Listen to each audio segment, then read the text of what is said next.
Picard. Hey, welcome to Can't Picardly Wait. Picardly wait. That was that kick-ass theme song you just heard. Glad y'all like it. Yep. That's right. I'm Wade Bowen, and with me are my two experts on not being experts at Star Trek. Though one of them is working on that. I'm working on it. All right, that's Glenn Hall. Hello. And Sean Peralta. Hey, what's up? I like my theme song.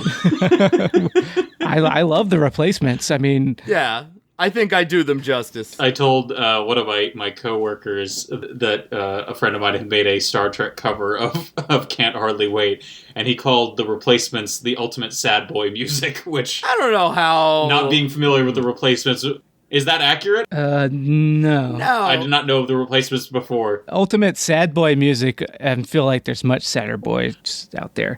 That'd be like Morrissey or something. that's like Elliott Smith. Okay, well... Yeah, right. The replacements are really like prototypical like garage rock. Gotcha, okay. That's interesting. So, yeah. Brian Posehn has a joke about how he was going to have his son listen to the Weird Al versions of songs before listening to the real ones, so that whenever he heard them in the real world, he'd be confused. And I feel like that's what's happened with me in the replacements, because when I listen to the actual song, I'm like, I don't like this as much as the one that talks about. Right.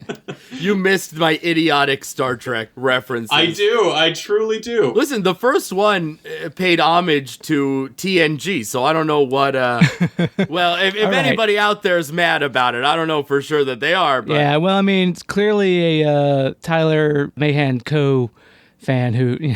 Right, yes. who also hates the replacements. What a niche I've reached. Yeah, right. Not that we need to talk up his Cocaine and Rhinestones or Your Favorite Band Sucks podcast. Yeah, no. Because he ain't going to talk up ours. No, I think he's doing just fine. Yeah. Anyways, yeah, what's going on here? What are we even talking about? We're talking about that Star Trek Picard show. In theory. Sure are. In theory, yeah. So, I mean, we're talking about... man, yeah, yep. We got a little bit of feedback. I guess we're all kind of... Well, we take it in stride. Absolutely. Yeah, this podcast is nothing if not, three experts, sometimes a fourth. I can't stress how little I am an expert, or even in pretending, even in jest to be one, so... Right. Well, I mean, look, where I am an expert is that I've definitely watched fucking, pretentious, air quotes, prestige TV. So, I can talk about television. I'm talking about, television in general. Do I have the historical knowledge of Star Trek? No, I don't fucking want it. It's not a thing I'm into. But this show's fucking good and I like it. Right. Well, I mean, that's kind of the thing, like, going into this podcast, I think at the beginning of every one of these podcasts, I've talked up all my angst about fandom and everything. Like, I don't want to be a Star Trek fan, but I am a Star Trek fan. I'm sorry, not sorry. I can't go on. I must go on. But maybe suddenly this is a good time to be one. Maybe you're being rewarded finally, like with something new. That is good, that is flawed Star Trek, but, not fundamentally like a lot of Discovery was, Right. The flaws in Picard are just flaws of television, but, in terms of Star Trek and what I've seen, it feels Star Trekier to me than, any JJ movies do, Right. it feels...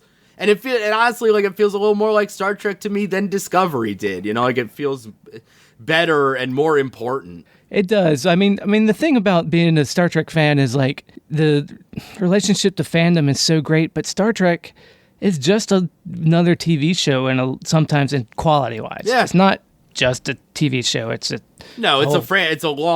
historical. Yeah, it's legendary. Yeah. It's iconic. Yeah, right. But also sometimes it's bad, and then sometimes it's good. And I just want to try to be as honest with my relationship to all this stuff as I can be. But then also, I don't really care about... Well, the thing is, I do care about the minutia, because it really speaks to me in some ways. But in other ways, it's not as important to me to be able to talk about every little thing with another person that gets all of it as it is to be just able to shoot the shit with my friends and talk about this stuff. You know, like, yay.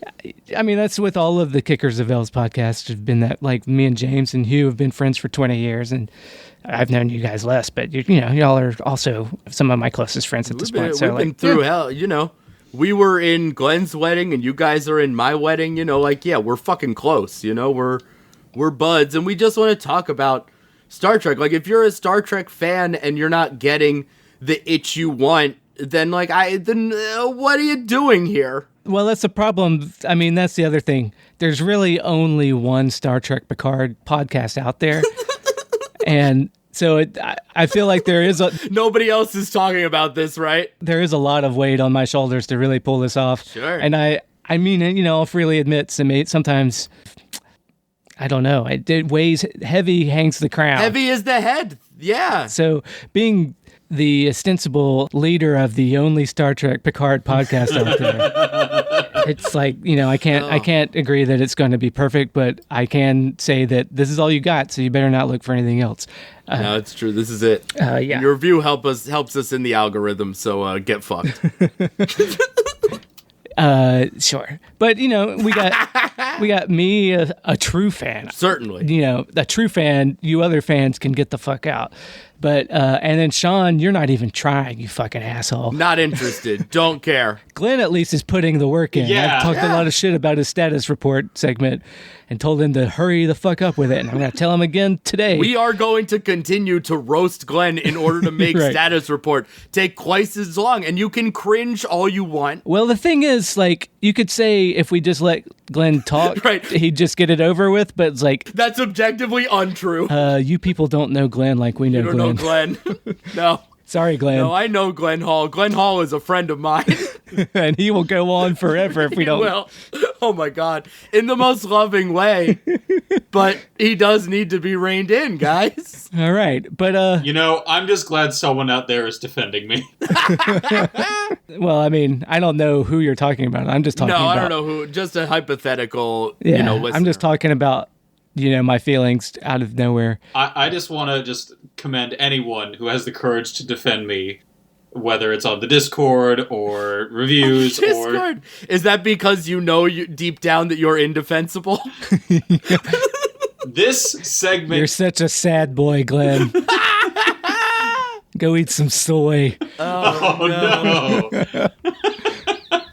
Anyways, enough about us. I think yeah. I think everybody's sick about hearing about us. I want to hear about Star Trek Picard. Yes, we should probably Let's talk do about that. Picard, baby. Yep. What happened in... Yeah, Glenn, why don't you... This might be not a bad one for... Glenn, a brief summary that we will interrupt and Right. expound upon. I mean, I Okay, assume sure. there's going to be a song at the end of this that'll go into... That'll explain There's everything that happened. Right, there's the Sean summary and then there's the Glenn summary. Right, and it's Great going to be at the detail. end of the episode, but you have no choice but to listen to it. Well, so being given that great responsibility, I'll start by saying we open on the planet Vashti, where we see a flashback, which I guess, side note, I guess every episode's going to have a flashback. Yeah. I think at this point we can just... Yeah. The cold open's going to be a flashback every time. We It can seems accept like. it. Yeah. I am glad that this flashback moved like away. Like I didn't need to know what was going on like over in another part of Mars. Like that's what I was afraid of. Right, yeah. You know, like we were just gonna like stay on Mars and keep seeing like people getting blown up. You know, Right. so this is good. I did not mind this flashback. This is Picard in a colonial safari outfit. That was Yeah, odd. that was a I little wasn't strange. sure how I felt about. And so he's on basically like Alien Casablanca, and Yeah. Right. he goes to what appears to be a nunnery, a temple of the Koat Milat, which we later learn are essentially Battle nuns. battle nuns. Oh my god, that's so fucking great. Are the Kowat Mealies like a known entity in Star Trek? I'm pretty sure they're not. I think this is the Wow, so first they are really like fleshing out some like Romulan. Right. They're doing a lot of trigger word world it- building. Yeah. I liked this episode a lot, and I do like the show, but I do just want to say, I would really like it if we would stop adding on Romulan secret societies every single episode. Well, this is not a secret society. Oh, sorry, secret. But I think this one's known. Yeah, because their whole thing is that they don't hold anything back. You're right. You're right. They're sort of the exact opposite of the Vash told. Yeah. Zhat Vash. Boy. I did also like in this episode that they stopped saying Zhat Vash and just called it the Tal Shiar. Yeah, that was interesting. Like I said, you can never use the Tal Shiar again because they're just like Zhat Vash or Super Tal Shiar, but at least I think they realized it was a hat on a hat maybe, and they're like, just have it be a faction of the Tal Shiar, man. Come on. It does feel that way, yeah. Right, because he tells Romulans that he's going up against the Tal Shiar. Like, Romulans are more likely to know the Zhat Vash. They established, that the Quat Milat are like an enemy of the Tal Shiar. Right. Right. Yeah. And so we see this temple, and Picard is there to coordinate refugee resettlement from Romulus, and he's friends with all these battle nuns, and there's I guess he's an orphan from Romulus, Elnor, who they're sort of like a grandfather, grandson, father-son dynamic. Right, and that's a Romulan and not a Lord of the Rings character. Much as they tried to make it appear otherwise. Yeah, it was like truly wild. Yeah, it's Legolas got emo and dyed his hair black. And I was getting real Legolas vibes there. Yeah. Legolas, and also weirdly Ethan Peck. Like, that guy looks a little bit like Ethan Peck, and the ears and everything all together. Oh. Well, the ears are prosthetics, right? Well, yes, but I'm saying, like... I know what you mean. They do, kind of the same vibe. Yeah, I could forgive someone for briefly thinking, like, oh, is this supposed to be, like, related to the Spock from Discovery somehow? Because it looks a lot like him. Yeah. Well, it's totally different species, dude. Well, I know that. Yeah, even I, an expert, know that. Well, so anyway, you see a little bit of Picard's time on Vashti and his relationship with these battle nuns and Elnor, and then that is followed by... Now I'm actually blanking. Does the flashback end with him? Well, wait. He gets called away. He gets called away because of the attack. Sorry, I remember. Sorry, it took me a second. So he gets notification of the attack on Mars while he's at the temple, and then leaves. Yeah, but wait, hold on. We can't brush by this. He gets a call from, what's her name? Raffi. From Raffi, and says, "What do you mean synths have attacked Mars?" And like... just let us do some of the work, man. Like, just leave something. If he got that call and his eyes just went wide and then the flashback ended, like, that's cooler. Yeah. We know what happened. Then we know what that call is. Like, we know what's going on. Sorry, this isn't a direct Star Trek complaint. This is just a TV complaint. You don't have to do that much work. That line sounds stupid. You can trust your audience a little bit more than that. Right, like nobody would say that. Nobody would get that news and be like, "What do you mean synths have attacked Mars?" It's like when you see siblings call each other like bro or sis on something. Right. It's like literally no siblings do that. Right, I can figure it out, man. I mean, maybe it sounds like gibberish to because I know, yeah. right? It's so crazy that he has to repeat it out loud. Yes, right.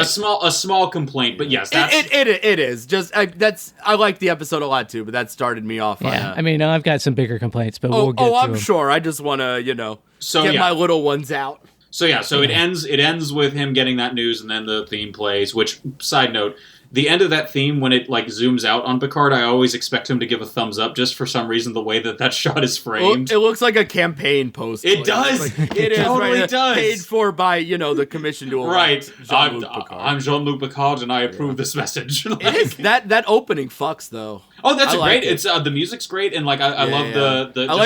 I like Discoveries too. I think they do. Yeah, Discovery is a great opening sequence. Wade doesn't like it. Nah. I don't like the music for Discovery because it's boring. Discovery's music is more boring. The visuals. But then though. I also don't like the music to DS9 or Voyager, so You're maybe just tough. I'm a pariah that way. You're mad it's not Sabotage. Because they don't move. It's exciting. There's no sense of movement with the song like there is with TNG and even TOS, where it's woo woo woo woo, the theremin and stuff. But. Sure, but the times change, and like that's I understand that that kind of a theme song is not really Well, yeah, it's fine these days, even for a Star Trek show. The moody ambient theme song is very in right now. Yeah. Well, yeah, it's like everyone wants that, like, True Detective opening sequence that, like, just is instantly recognizable because of the style of it. Yeah. Another show that has a really good opening sequence is his Dark Materials show on HBO. That has a really great opening sequence. I haven't watched it yet. No, I haven't watched it. But yeah, like Game of Thrones and all those shows have, like, kind of made that the new standard, I feel like. Right. But Game of Thrones has a banging song. That's Game true. of Thrones does have a banging. I never watched Game of Thrones, but I know that song. Yeah. Hey, there you go. There's your proof right there. Yeah. So anyway, after the theme, our intrepid crew travels to Vashti, and Picard is going to the same temple to ask Elnor for his help on his quest. And well, he was going. He ain't asking Elnor. He's asking Battle Nun, and they're like, "Well, we got an Elnor." He was going to ask the lady. Yeah, and he's like, "Can he come?" And like, yeah, he ain't got shit. He's not supposed to be here. He's not a nun, so what the fuck is we gonna do? I do. I mean, it's good. Right, that he was like hoping. He was like, you never found a place for, like, he was hoping not to see. Right, it's like they found out. Did you not find a home for him? He went somewhere, Yeah. Yeah, like Vashti is that island off of Australia where they kept all the immigrants. Which this is all about refugees in Syria. Man, that's like that's really sad. Yeah, I mean, sorry. No, it's okay. When you start a relocation program and then have to halt it midway through right. It's easy to like, all the people who died in the supernova, that's tragic, but like, you see what this colony became, and it is, it's not great.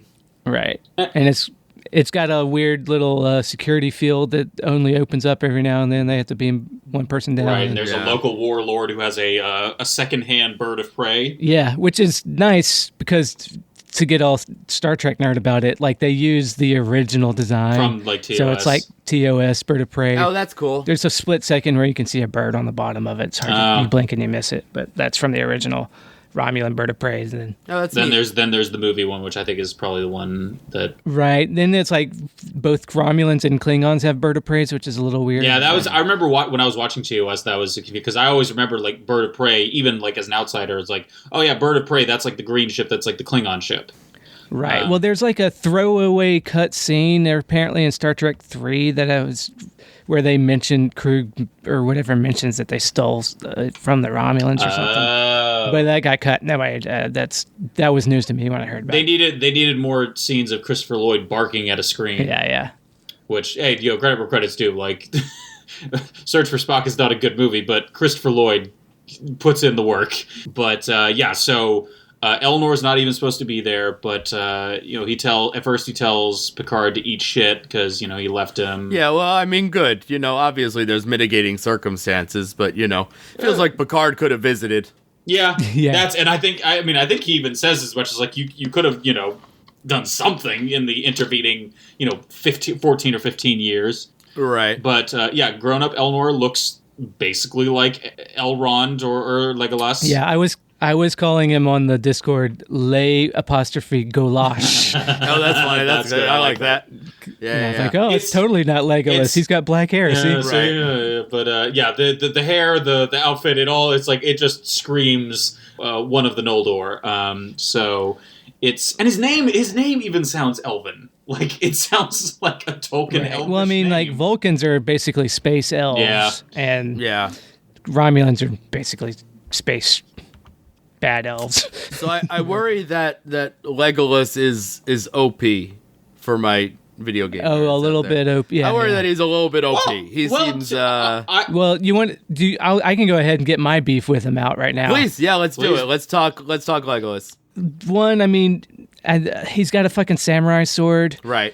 And he's got a fucking it's Legolas, but it's also like Japanese, like bun kind right. of Well, I thought kind of like Romulan, like Zatoichi, right, which is fine. Like you can trade on cultures and like the Klingons in TNG are like Viking samurai types, but they, at least in the Klingons, when they redid them, they have these kind of samurai kind of and Viking kind of influences, but then they also kind of like make it their own thing. They don't give them just like a fucking samurai sword. They give them batless, which are, not the most practical of weapons, but at least they're like, oh, they don't look like any... If they're distinguishing, then great. Yeah, and batless are, everybody loves batless because they're awesome. The people in the medieval swords and stuff are like, well, they're really not that great for fighting with. But it's like, fuck you, it's a TV show. Well, of course not, yeah. Batless are cool. But then the Romulan samurai, he's got a Zatoichi sword, and it's just a samurai sword. I mean... you could make the argument like, well, a sword's pretty basic, so it makes sense that other people would have it. But and to be fair, they at least established that, like, that one guy, which I guess to get back to the summary real quick. So what summary? This ain't a summary. This ain't a summary anymore. But but Picard tries to ingratiate himself with the local Romulans, and they arguably, understandably, are not happy with him. Well, make Romulan great again. Yeah, which that's an interesting angle to be like, oh, has there been a surge in Romulan basically nationalism in response to this colossal tragedy? But Picard goes into a Romulans only cafe, right, and which conveniently enough is written in English on this planet. That right, yeah. Well, you could argue that they wanted, humans to know that they were welcome. You could argue that. I could. Yeah, I mean, apparently you will. I already did. But, so he tries to say hello in Romulan, and, people are pissed off, and this one guy who says he used to be a Romulan senator is like, go fuck yourself, I challenge you to a duel, and throws him a sword. And you see, no, yeah, right. Picard is like, no, I don't want to fight you, and he parries. You see a little bit of his fencing, like in TNG, so a little fan service there, or in the cold open when he's training Eleanor. Oh, that too. Right, that's sort of the Chekhov's fencing. I literally just watched an episode where Picard fences in TNG, so that was fresh on my brain. Yeah, he's a big Count of Monte Cristo fan. Unsurprising, right. But he doesn't like science fiction. He likes good old historical fiction. Right. Yeah. So he throws down his sword. Eleanor comes out, decapitates the guy, and then another guy says, hey, you're good with that sword, but you ain't got shit on a disruptor, and about to shoot him, and then they get beamed up to the ship. I don't doubt that he could have taken that guy with the disruptor too. Right. But they get up there and Picard is all like fuck you, dude. Right. I was not into killing that guy, and he's like, well, he shouldn't have stepped to me. Yeah, I mean, I'm into that. Good job, guy. Yeah. Right. I do kind of hope that Eleanor turns out to be a character from Metal Gear Solid who's able to deflect, small arms fire with his sword, even though it makes absolutely no sense. Well, that's the concern whenever you see anyone fly through the air and behead a man. You're like, oh, is this guy gonna be too strong, Right. Is this guy a Gray Fox type? Yeah. Right, yeah. And and the answer is probably not. But it is. I hope so. I was probably. I mean. Oh, do you think you think so? I think he's OP. I think you got it just right. I think. Oh, all right. I think he sounds like an Australian Michael Jackson. Right. He does. Which was a little weird to me. I don't know if I'm a big fan of Eleanor.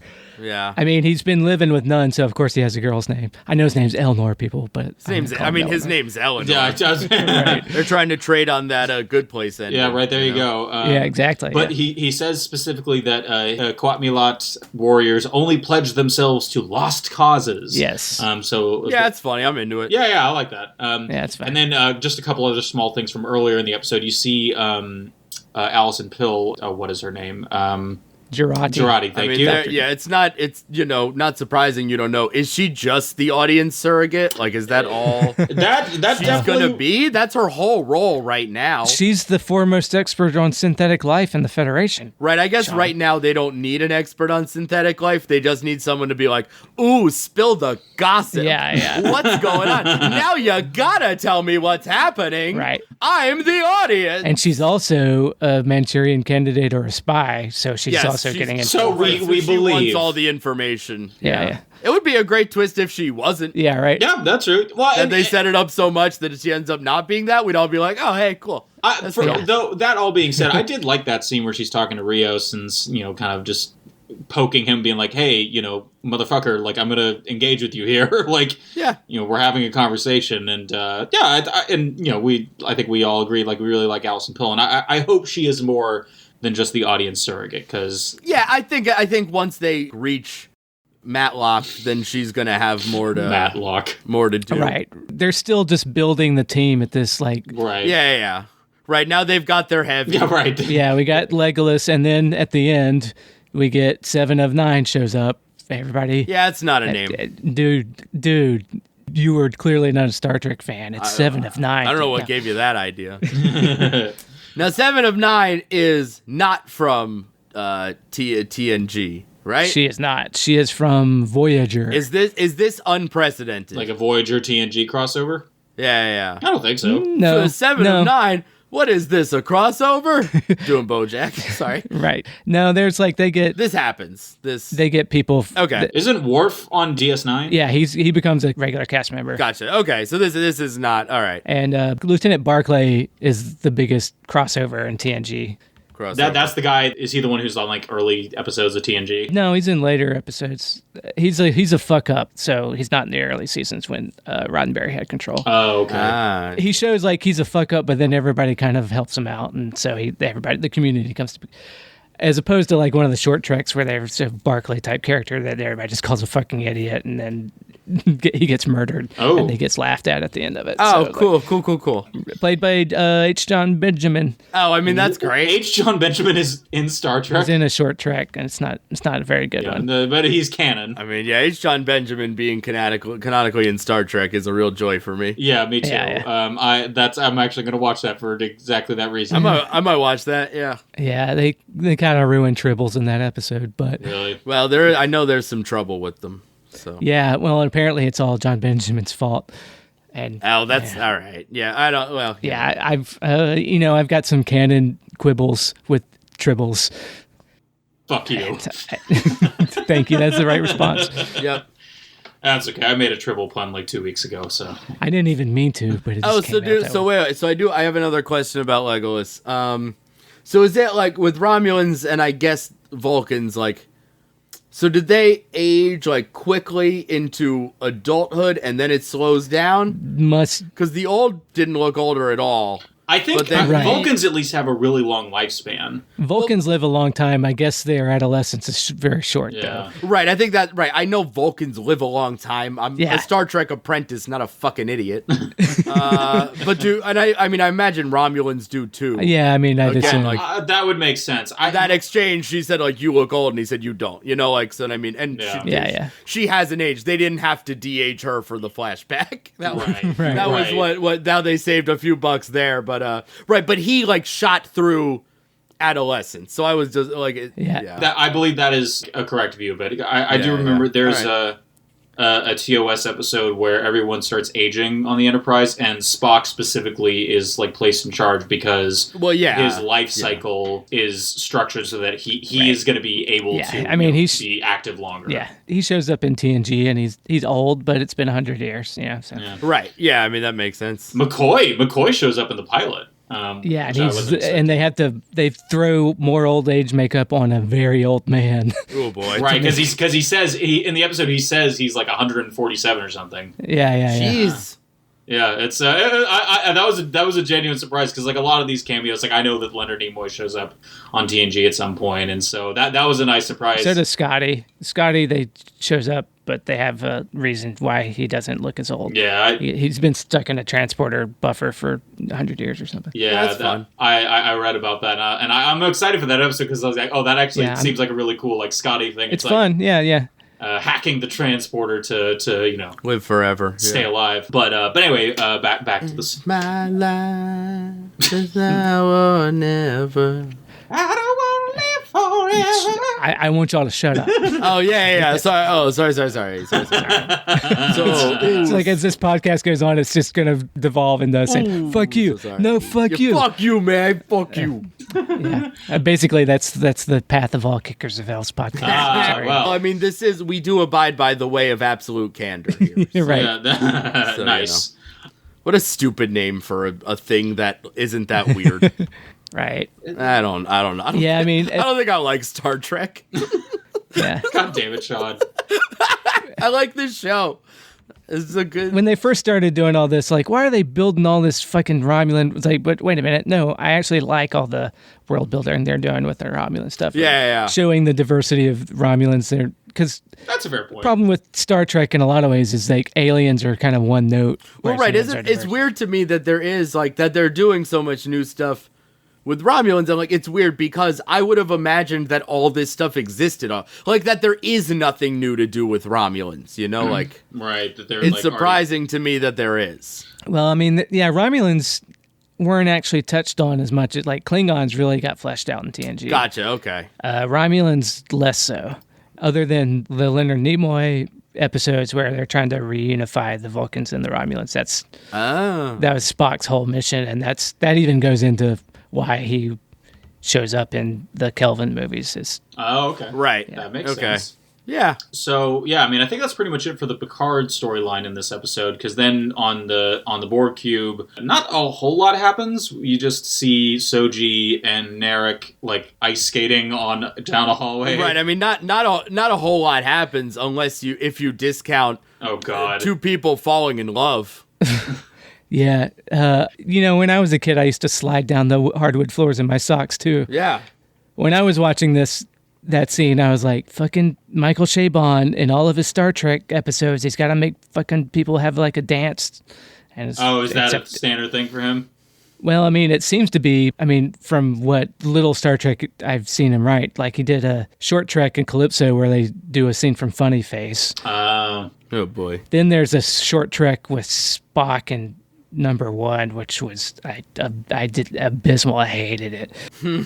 Which was a bottle episode in an elevator where they fall in love but then don't talk about it, and they do a whole musical. What? They do a whole Pirates of Penzance like sing along, and it's like, oh, what? Because I guess they do that at one point in TNG maybe or something. But I was like, please don't do this, Michael, please don't. I wonder if he did that episode of The Morning Show where Jennifer Aniston sings. I saw that one. That was a better. At least they were at a karaoke party. Yeah. I don't. That's something that shouldn't have gotten me, but like really got me. I was like, "Oh, is this good?"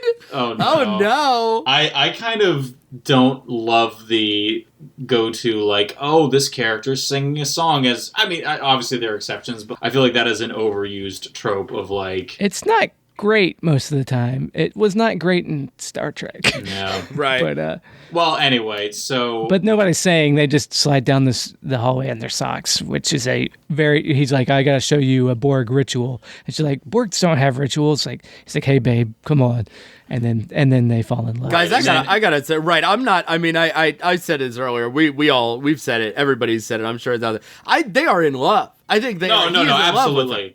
Absolutely. I hope he's just a very good honeypot. Well, now he's for sure. Now he's going to help her escape and his sister's going to kill him. He's going to, but it would honestly. And she's going to save his penis in a jar. Oh, God. Yes, that's what's going to happen. But honestly, I would find it so much more rewarding if he was. I agree for sure. I don't think right. Oh, he convinced her, he convinced the audience, because if you can't convince the audience, you can't convince her. Right. The cliche at this point is for him to actually be in love with her and save her. Like, that's not a twist at this point. You know? I hope I am right. I would love for him to be pure evil. Like, to really, that would be amazing. Pure evil is reserved for his sister. His sister is definitely more evil, yeah. And horny, man. Yeah. She is fucking revved up, man. But, other than the fucking Game of Thrones, really. Yeah, whatever. But I don't know. She did it for me, to be crass. I'm fucking into it. It was so the last episode. It was okay, you could argue that oh no, this is just like you said, that general bad guys are horny. I mean, you could, because you don't like incest, but I like The Bachelor. Am a fan of incest. Incest is best, is what they said on The Bachelor, I believe. Yep. Is that right? Yep. Yep. Yeah. Sometimes incest is best. Jeez. If you're wrong. I hate that that's true. I hate that is the thing that actually happened on The Bachelor. It does sound like something I would make up about The Bachelor. It is not. I can confirm actually happened on The Bachelor. Glenn, we'll talk. I don't want to. The Bachelor is bad. The Bachelor is not good. We'll start a different Kickers of L's podcast about The Bachelor. Oh boy, that crowded space does not need any more airtime. But yeah, so Rizzo shows up, writhing in Narek's bed and Lannistering it up still, and basically saying, "Don't get too emotionally." Those loins are frothy. What'd you say? Nothing. Go on. Yeah, she says, "Don't get too emotionally attached, because if you don't get the shit, sorted in a week, we bring in my kill squad." And yeah, that's pretty. So what are they also looking for Matlock? Like, is that what they want out of her? They're looking for the nest, right? Right. They want to know where she comes from. They think there's more. He's like, "Yeah, sis, we're gonna kill her, but we gotta find out where the rest of them are." Oh, okay. So they believe that they are not like a fluke accident. That there are more. Right, since being created like that. Yes. So I guess in a roundabout sense, they probably are looking for Bruce Maddox because he's almost certainly involved with whatever the nest is. He seems to be involved somehow. Yeah. Hopefully, he's not from the future. I don't know. I mean, or they aren't. They probably are. I don't know. What are the odds that this season of this show ends with Picard convincing everybody that actually synths are good? I don't know. Well, I mean, the seasons or the show starts with him, giving an interview that sends a message out to everyone. So I could see them doing something where. I mean, I kind of hope that everybody learns a lesson and comes together and is not as. I think it's interesting. I think like that feels like that's something that I'm into. Like that. Yeah. Picard, like this old guy that like everybody discounts except for his ragtag team and is directly shit on by the Federation. Like I don't know. I there's no way this doesn't end with him getting a win. Like he's Jean-Luc Picard, Yeah. I'm just interested in if that win is like more like universal, like if he affects change in or if it's just like him achieving some like personal peace. Yeah, I don't know. That's just speculation, but I think right, because they're really leaning into the like he knows he's gonna die because of his brain thing, or if he's lucky he'll get killed in the mission or something. Right. But we also know that they have a second season, so I'm wondering if they're gonna resolve it and have his brain thing get fixed, or just say, "Oh, turns out you have more time than we thought, Jean-Luc." No, right. Yeah, it's interesting. Yeah, I don't know. Yeah. I just hope they don't sort of just sweep it under the rug, I hope they don't move past it really quickly. Like, let's explore this guy, that feels to be like the point of all of this. So let's do it. Yeah. So far, so good. Yeah. Like, I mean, where this season presumably ends is they uncover some diabolical plot where the synth rebellion on Mars was something to do with the Zhat Vash or something, and then the Federation has to reverse its policy on synthetic life. Right, the Zhat did it in order to force the Federation to outlaw synths. Right. Yeah, all right. I mean, I don't know. This show's good. I don't want to think too far in advance because I'm enjoying the ride. Yeah. Right. I can't help it. I'm sorry. It's just how my brain works. Yeah. What happened with Rios in this episode? Mainly that he talked with Girardi. We got introduced to two more holograms. Yeah. Oh yeah. They recreated the Ready Room. I like them. I like the holograms. They're good. Yeah, I like the holograms. Yeah. I'm on board now. One fan theory I saw was that he himself is a hologram who thinks he's a real person. Which, cool. Re-OS. And that's funny. The name of the ship has something it's like some religious thing or something. I don't know. Right. I'm kind of I don't know about that, but in theory, I'm into it. It all depends on execution if it does happen. But yeah, I think it's a cool idea. Yeah, it could be. Yeah, I could go either way. It's one of the he's been dead for years, and that's just the captain hologram that they right, and he's the one running all the other ones. Yeah, I guess the question will be, will we ever see him leave the ship? Right. Okay. Yeah. Cool. That could be an interestingly tie into the. Yeah. I'm excited to see how that moves. Yeah. Part of why he's not on Earth is because he's not allowed to. Well, if he's stuck on the ship because he's a hologram or whatever. Right. The hologram that controls the weapons is very good. Oh yeah. They're speaking Spanish to each other. Yeah, I that was really good. I like that dogfight. Dogfights are not really a thing you see in Star Trek, or at least those lasers were not very accurate. I gotta say. Yeah, you don't see a whole lot. You see a little bit. Yeah, it's always more like naval battles. They did. I mean, they shot the wing of that ship right off. I don't associate Star Wars. Of course, is this character they're a great pilot. That's a common trope in Star Wars. But you never see. Or you don't often see people who are known for their piloting skills. It's more they're helmsmen. So I don't know. It's interesting. It's shaking it right. I mean they did it again. Raffi told me you're the best, and then when he's trying to convince Legolas to come with him, he's like, she told me she's never trained a better warrior. And I'm like, just be good. You don't have to be the best. I thought the whole thing was this was a band of misfits. Right. With TNG, the Enterprise is the flagship of the Federation. That's why everybody that's on there is the best at their job. Right. That's a justification. That makes sense. And if he's getting a ragtag team, maybe they're not the best at everything all the time. Right. She's Alison Pill is the foremost expert. The Rios is the best pilot he's ever. Everybody knows he's the best warrior. This this warrior monk has ever trained. He's the best. Right, but he's got a dick, so we can't keep him. Right. I don't know. The whole "you're the best" thing is around. You beat me to it by 2 seconds. Hey, fuck you. I've been watching a lot of Cobra Kai on YouTube. That's supposed to be good. Yeah, I've heard good things about it. It's good, and then it turns into karate Degrassi, and it's okay. No, I'm less into that. I want them to do a reboot of Crossroads that Ralph Macchio did. Yeah, I'd like to see that prestige streaming show. Crossroads? He definitely can't do karate as well as they try to sell as he can do karate. Right. But he could play the fucking guitar in Crossroads. Oh, man. Yeah. I could talk a whole podcast about that one. But we won't. No, of course not. 7 of 9 is the other person they get on who is probably the best person they could get to deal with the Borg. Because is she a Borg? But I was about to say, that makes sense for her to be involved at least. Well, I mean, maybe it does, maybe it doesn't. Picard is oh, I know you, 7 of 9. I guess he would know just being a high-ranking an admiral in the Federation. He knows some of her, but they have a history apparently. And she's like, Jean-Luc, you owe me a ship, which I saw in all the promo materials, and I was like, why does she owe him a ship? Oh, it's because her ship blew up saving. Right. I like how it's just a fun little bit of movie magic where her ship clearly blows up on that thing, and then they're like, I got her, and it's like, oh, all right. I mean, dude, it's like you haven't even watched Star Trek. That happens. I get it. Sure. They're always, that happens. The very last second. That's a trope that I ain't mad at that trope. No, that even in the Kelvin movies, that's right. The thing. This is a common trope, yes. But I am curious. That ship, I didn't get a good look at the design of the ship, and I was like, is that supposed to be the Delta Flyer? And none of you know what I'm talking about. Nope. Why do I even have you on my podcast? Not yet, at least. I need to talk to people that know Star. I fly JetBlue.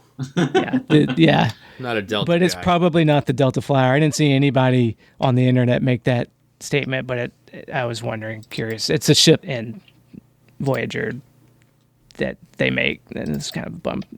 Honestly, I don't think she should have it. The design looks similar to me. And I'm, I guess, beholden to the nerds on the internet to tell me if I'm full of shit on that one, because I don't have expert hosts here. But hey, what's up? I'm trying. I'm genuinely trying. Yeah. Is that a good segue? Sure, yeah. And then it ends with you owe me a ship, Picard, and we don't get to see her shooting things till next episode, I guess. Yeah. But, I mean, I guess I like this episode. Yeah. Right. So were the negatives enough to outweigh just sort of the likable execution of a television show? I think I was pretty much there for it. Picard, I mean, if the Red Letter Media guys will be like, this is not the Picard we know from the show. For it's set up in TNG that Picard hates kids. Right. That's true. That's even in the pilot. They make a big point about that. Right. But I guess, he grows. I guess you could make the argument that he's grown a lot since then. And now he's at this point where he likes to read books to kid Romulans and forms a real close. It was a little bit like you can't make any call back to the fact that he doesn't like kids. He's just like a fun-loving grandpa now, which is like, right. I mean, sure. But they even in the episode he mentions like, you know, I'm not like great with kids, and so I feel like that doesn't feel like a stretch to me. Yeah, I mean, I guess he's in the, I guess I don't know how old he's supposed to be in the timeline of Star Trek, but you know, he's a 80+ year old man. Like, you know, like people change. Right. Yeah. Which is it's fine, I guess. Yeah. No, that I don't like kids myself. So when he was like, oh no. Yeah, I get it. I only like mine. Yeah. I only like yours too. Yeah, I don't know. I have nieces. They're fine. Yeah, well, I've got whatever. I've got other kids I'm related to that are fine. Yeah. What are my cousins' kids to me? Second cousins, I guess. Second cousins, yeah. All right, they're fine. Anyways, I guess I actually like this episode too. Yeah, no, I liked it too. I think the stuff with the I almost forgot the name myself. Sean style, Kawat Milat was interesting. Fuck you. The koala lot, yeah. I mean the Camelot are dope. At first, I was like, do we need another thing? And that is right, another secret organization. Yeah, the darkest enemies of the Tal Shiar, which the Tal Shiar ostensibly control a lot of Romulan society, but I guess that this order of battle nuns that hates them gets shunted to this one little planet. Right. I guess it's fine. Yeah. It felt like they just said, "Oh, here they are. This is the thing," which was like, "Oh, that's cool," but it just like they just kind of dropped it in your lap, which is, I guess, it's fine. Right. Well, of course. Well, they're like, oh, look, Picard. No, he helped them, and they helped him. They're friends. That's how he knows. Yeah. I'll just say this: there's nothing on Picard that has reached the level of annoyance as the trope in season 2 of Discovery of, "Oh, we found Spock. Oh, gosh darn it, we lost Spock." Like that, just endless. The princess is in another castle. Right, exactly. Like that, like nothing has reached that level. So like, we've said this many times, these are very like nitpicky gripes. Right. Don't get me started on the princess and the Discovery that. Right. Yeah, well, yeah, the realization that like, like we're on our way to Matic, but like you were so close. We can stop somewhere before we get there. Like we don't have to go and have him not be there and then go get Legolas. Like, let's just make a pit stop. Like, let's go to a planet and have a little mini adventure. Right. Great. And I liked Raffi's like what was like, I didn't know I was going on a guilt trip or whatever. Oh, that was a great line. You even oh man, can't even take a guilt trip without using a spaceship. Right. Great. Oh, like amazing. Yeah. I love that's funny. Yeah. Because you're like, oh, all right, he thinks he's not coming back, so he needs to get all his. He needs to close all his. To get closure. Right, he's making amends. Right. So I assume that's why they're going to talk to Riker and Troy at some point, where he's like, oh, I got to say goodbye to them before I go fuck off and die. Right. But we'll see. All in all, a strong episode. Yeah, for sure. Oh, directed by Jonathan Frakes, I believe. Yes, too. Yeah. I've seen a couple of his directed episodes now, and he's got a good eye. Yeah, he primarily directs now. He has like, I think he's like, oh, it was weird to come back into acting this because you've been directing for so long. Yeah. That's I also actually really like Riker as a character, even in like season 1 of TNG. Yeah. Riker's fun. Yeah. All right, Glenn, get to your segment. Okay. Yeah. You got 2 minutes. I'm gonna yell at you. Okay. Well, don't wait till the whistle. So it's time for this week's status report. All right. Status reports. It's a quick report. They usually only take. Yes. So I have, as you probably can infer, I have gotten through a large portion of the first season of TNG. So my current percentage of the Star Trek on-screen canon is 21.56%. Made it over the 1/5 line. We're at that 1/5 marker. Very. Yes. We're real proud of you. Hey. I'm not. You need to speed it up because just one season of TNG doesn't tell you much about. It doesn't. Trek Picard, and I need an expert to riff with. I'm working. Glenn. Hey. I got through almost an entire season in like a week and change. So give me some credit here. Too slow. Yeah. Like what? Speed it up. Quit your job. The people want what the people want. My wife has to be able to watch the thing she wants to watch on the TV. I can't hog the TV all the time. Be a man. Stand up to your wife. Your wife doesn't want to watch Star Trek all the time? No, she doesn't. I don't know how you could marry her then, but all right, that's your problem, man. So anyway, through a large portion of the first season, my main observation, just in terms of, I guess, how most people view Picard, is that Picard's kind of an asshole in that first season. Like, shut up, Wesley, which I did not know was a meme before I did this podcast, but I now understand why it became a meme. Right. And why it made it into the vaunted theme song, which everybody loves. But yeah, like he's kind of a curmudgeon in that first season, which is interesting because my image of Picard from before was more of like a grandfatherly thing where like he was stern, but like, generally good-natured and good-tempered, and it's interesting seeing like the early version of all this stuff. Yeah. But the main thing I want to talk about is 5, 4, 3, 2, 1. Can I have? That's a great segment, Glenn. One more minute, please. So, go ahead. I watched the Futurama Star Trek episode again. I've seen it many times before. It's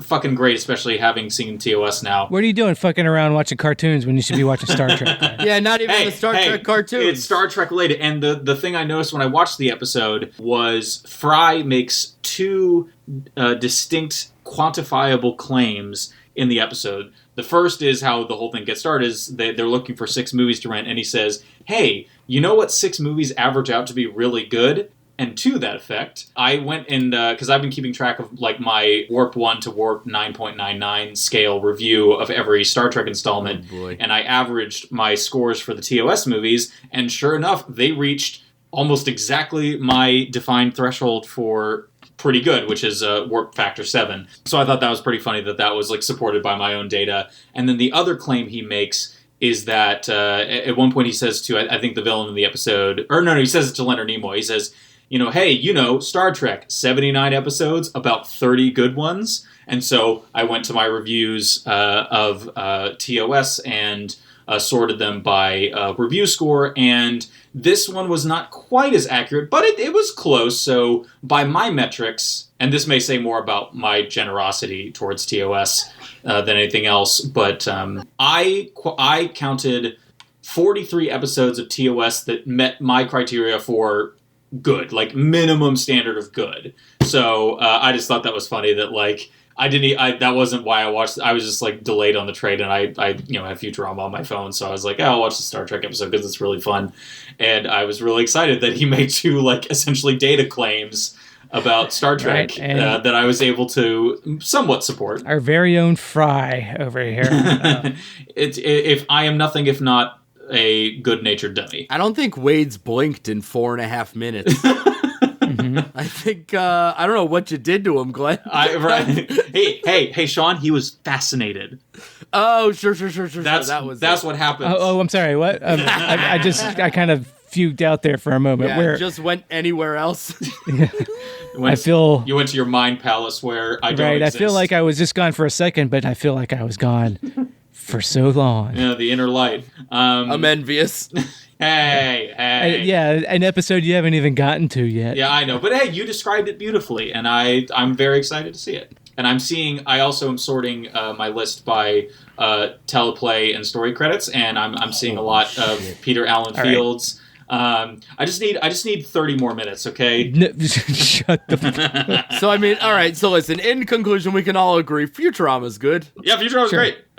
Star Trek episode is fantastic. Can't Picard wait. And that's status report. All right. Yeah. Nope. Hold on. Yep. There it is. All right. All right. So I don't know what we have in store next week other than 7 of 9 holds 2 rifles in each hand and shoots John Wick style. Yeah, I mean, sold. It's always bullshit that you can never dual wield assault rifles in Halo. Well, they took out dual wielding after 3. All I know is like you can't hold a rifle and shoot one-handed unless you're a high-powered robot person, which or a Spartan, former Borg. Well, Spartan is a high-powered robot person. I guess they are kind of cyborgs, aren't they? They're in a mech suit, right? But like they are really in that mech suit, and they're superhuman even without the mech suit. Exactly, yeah, that's canon. So, okay. I don't know Halo. Oh man, Halo's great. That Steve Vai guitar. All right. Hey, I think I'm doing Dropkick Murphys. It's close.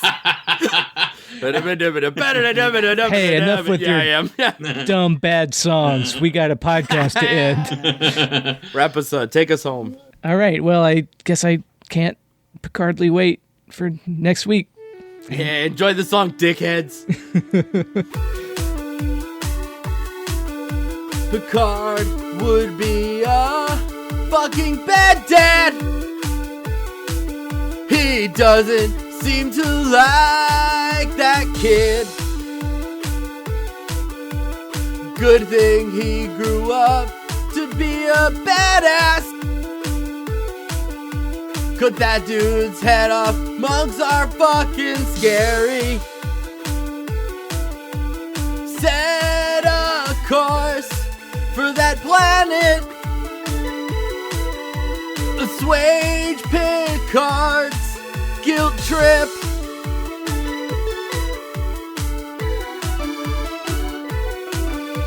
The Romulans are brutally honest. When Star Trek has to call something fucking dumb. Absolute candor, absolute candor. Yes, I'm ignoring the Borg cube. Romulan siblings and a synth love triangle. Rios' holograms are pretty fun. They'll probably get old.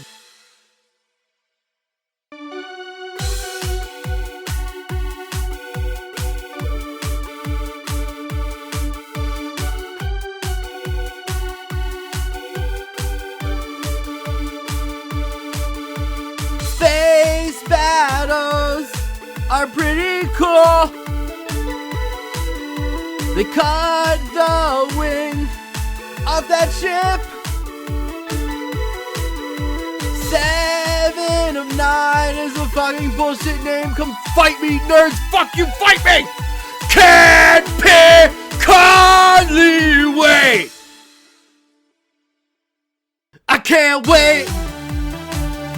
Picardly wait. I can't wait. Picardly wait. I can't wait. Picardly wait. I can't wait. Picardly wait.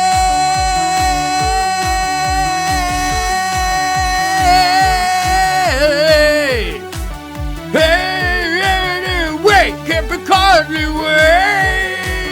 Yeah.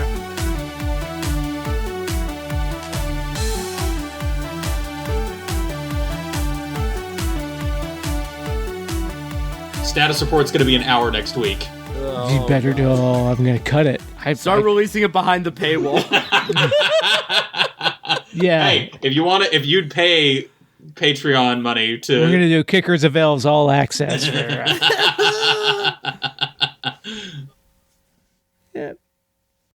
Yeah. Vulcans have blue blood. and they have green, and Romulans have green. Wait, Green acid No, blood. Vulcans have green. Oh shit. Yeah, Oh, you're Vulcans have right. green I blood. fucked up. Wait. Yeah. Hey. Oh no, I'm not a real Star Trek. Wait, Yeah, you were get- thinking of prestige New York cop shows.